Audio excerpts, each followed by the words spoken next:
기술 박순희입니다. 오늘은 4차 산업혁명 시대의 사회복지 정책 방향에 대한 다양한 소식을 준비했는데요.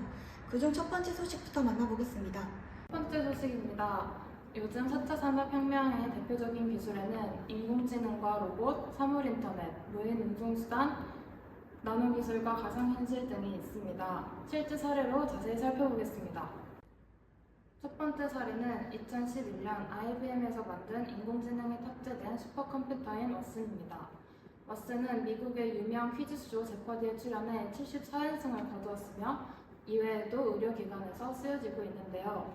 그러나 최근 왓슨의 서비스 불량과 안전하지 않은 치료를 권장한 것에 대한 우려의 목소리가 나오고 있습니다. 또한 한국에서 2016년 자연어 신층질의 응답 기술과 딥러닝 언어모델 기반 응용 기술 등이 포함된 AI 엑소브레인을 개발하여 장학 퀴즈에서 인간과 대결을 펼쳐 우승을 한 사례가 있습니다. 이처럼 4차 산업혁명 기술은 우리에게 이로운 영향을 끼치고 있는데요. 그에 따라 한계도 존재할 것이라고 보여집니다. 전문가와 함께 자세한 이야기를 나눠보겠습니다. 강민경 한국대 사회학과 교수 나와 있습니다. 기술 발전에 있어서 한계가 존재한다는 게 사실인데 무엇이 있을까요? 모두가 알다시피 요즘은 인공지능으로 많이 대체가 되고 있는 세입니다. 이런 사회가 지속된다면 사람의 일자리는 점차 사라지고 실업률은 올라가 기존의 사회 안정망이 깨지게 될 것으로 보여지는데, 이러한 현상을 막기 위해 정부가 새로운 사회 안정망과 새로운 일자리를 창출하는 정책을 만들 필요가 있을 것으로 보여집니다. 이 외에도 더 있을까요? 하나 더 말씀드리자면 사회적 불평등이 심화될 가능성이 높을 것으로 예상됩니다. 일부 계층이 혜택을 보게 되는 반면에 소외계층이나 취약계층은 소외될 가능성 또한 배제할 수 없는 상황이기 때문에 정부에서 이 부분 또한 사회적 약자를 보호하고 기본소득과 같은 새로운 복지정책을 만들 필요가 있다고 생각합니다. 그렇다면 교수님, 4차 산업혁명 시대에 기대되는 점이 있으실까요? 기대되는 점은 기술 발전을 통해 많은 사람들에게 효율적이고 포괄적인 복지 서비스를 제공하는 데 초점을 맞춰서 다양한 복지 서비스를 제공자와 수혜자가 실시간으로 빠르게 소통할 수 있다는 점이 제일 기대가 되는 것 같습니다. 사람들에게 빠르고 효율적인 맞춤형 서비스 실시가 필요하다는 말씀이시죠? 네, 맞습니다. 교수님 말씀 감사합니다. 네, 감사합니다. 이어서 두 번째 소식은 제가 전해드리겠습니다. 4차 산업으로 인해 복지의 문제점들이 발생하고 있는데요. 어떠한 문제점들이 있는지 현장에 나와 있는 최혜주 기자를 통해 시민들의 반응을 들어보겠습니다. 국민들의 욕구 증대와 복지 사각지대와 같은 문제점들이 있는 것 같습니다. 의료의 문제와 사회의 불확실성이 증가한다는 문제점들이 있는 것 같습니다. 취업난 문제와 복지 자금을 유실하거나 부정으로 사용하는 경우가 있는 것 같습니다.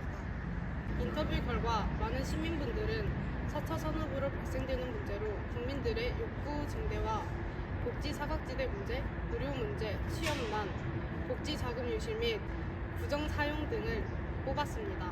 인터뷰에 응해주신 모든 시민분들께 감사드립니다. 이상 KWS 뉴스 최유주 기자였습니다. 최유주 기자 고맙습니다. 마지막으로 4차 산업혁명 시대의 사회보장의 기본 반영 전략과 4차 산업혁명으로 인한 복지의 문제점에 대한 정책 반영에 대해서 최고령 정책 분석가와 함께 자세한 이야기를 나눠보겠습니다. 어떻게 하면 나아질까요? 4차 산업혁명은 인간의 삶의 질을 증진시키는 방향으로 구조되어야 하며 사회는 시장 경제와 함께 형성되어야 합니다. 그리고 동시에 정치적, 사회적 측면에서는 민주주의에 의해 통제되고 제어되기 때문에 4차 산업혁명 시대의 사회보장 확충은 혁명의 촉진과 확산에 기여해야 하고 선순환이 이루어져야 할 것입니다.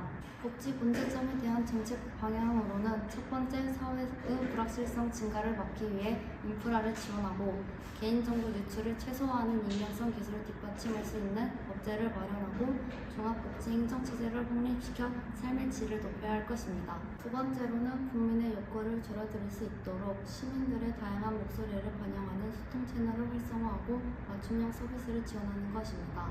세 번째로는 의료 취약계층들을 위한 법이 미흡하기에 의료법 개정이 필요합니다. 네 번째로는 기업의 전지적 훈련 제도를 의무화하는 법안을 만드는 것입니다. 다섯 번째로는 노동자들을 위해 산재보험의 적용 대상을 전체로 확대하고 보편적 급여를 제공하는 프로그램을 확대하는 것입니다. 여섯 번째로는 복지 자금 유실 및 부정 사용을 막기 위해 모든 거래 기록을 투명화시키고 변경 불가하게 관리할 수 있는 블록체인 기술의 시스템을 도입하는 것입니다. 마지막으로 복지 사각지대 문제를 해결하기 위해 복지 서비스 신청과 상담을 위한 모바일 앱 및 플랫폼을 개발하는 것입니다. 이와 같은 정책 방향 대안으로 위의 문제들을 해결하실 수 있을 것으로 보여집니다. 이상으로 오늘의 뉴스를 마치겠습니다. 시청해주셔서 감사합니다.